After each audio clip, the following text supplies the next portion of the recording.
You ask Tiger to solve. This deals with linear equations with one unknown. The final result is x equals 175 over 2. Let's solve it step by step.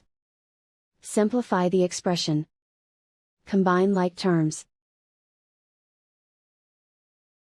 Isolate the x. Multiply both sides by inverse fraction 5 over 2.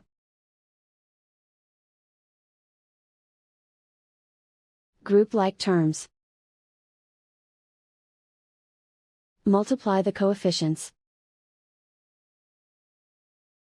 Simplify the fraction. Multiply the fractions. Simplify the arithmetic. And so the final result is x equals 175 over 2.